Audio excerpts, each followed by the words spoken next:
Hey everybody, Rob Orgel, your favorite silencer nut job. In today's video, I wanted to show you one of my AR-15s that I really enjoy. Now, there have been many that I really like, and I super appreciate your guys' support in the host video concepts. So instead of just talking about suppressors, I'm also talking about host rifles and little critiques that I've done to make them suppress even better, or some rifles that are really good suppressor hosts right out of the box. Now, in this example, I think many of us, if you're like me, enjoy building AR-15s. So you might buy an Anderson or an Arrow lower and then just build it the way that you want it, because they're kind of like Legos, and we can really critique a rifle to be exactly what we want it to be. Now, the problems we'll run into when it comes to suppressor hosts is having that adjustable gas system. Now, you've probably already seen my suppressor and or back pressure mitigation techniques where we use different bolt carrier groups or adjustable gas systems. Well, Superlative Arms, many of us know because they came up with the two-way adjustable gas. Now, that two-way adjustable gas block allowed us to choke off gas, but it also allowed us to not just open up the gas, but bleed gas out the side. So when we have these suppressors, if you want the gas to come outbound rather than just choke off, it's an option in the two-way adjustable gas blocks. Now, for me, I don't know that I love that. I don't really care. As long as there's less gas coming rearward, I'm happy with it being choked off or bled off. It doesn't seem to make much of a difference in my opinion. So what they've done now, which I think is really very interesting, is they've selling now an adjustable piston system. So you can take all of your standard AR everything, and then you send in or do it yourself, and they take a bolt apart and give you a new bolt body. So the bolt carrier itself, and that is specific to their piston system. You can see right here it says Superlative Arms, right as the indentation where the ejection port pops inside of.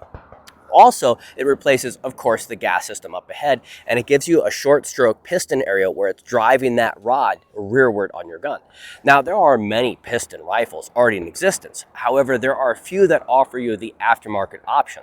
And I think the guys who pioneered that was Adams Arms, and I think they did a great job, but it wasn't exactly everything we wanted, I think. And it wasn't terribly adjustable. From my experience, I recall it having two settings in the time of which I used to use it, which clumps all silencers into one category and then just standard operating, which is kind of less than ideal.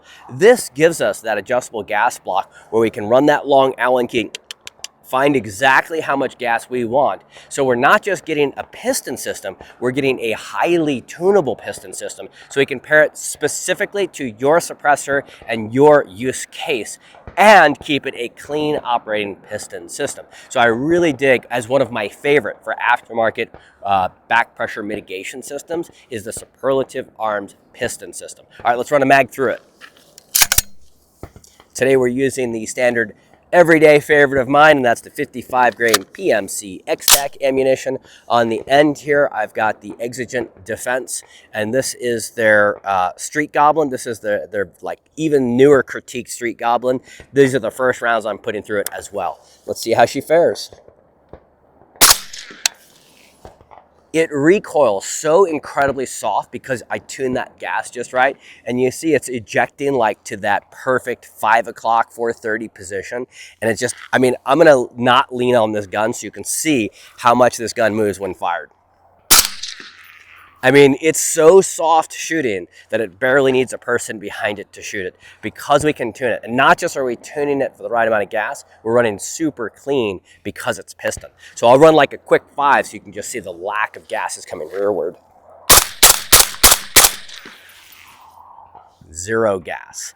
So of all the different systems out there, yes, this is a low back pressure suppressor, and I can put a full back pressure on there, but then I got to tune it for that full back pressure suppressor. And as you guys already know from watching the channel, I really don't use a lot of full back pressure suppressors other than on bolt action weapons. So even when you do mitigate, you're still gunking up your system. It's better to run a low back pressure suppressor and then tune it just right for that suppressor, and you get this like blissful, perfect operating system.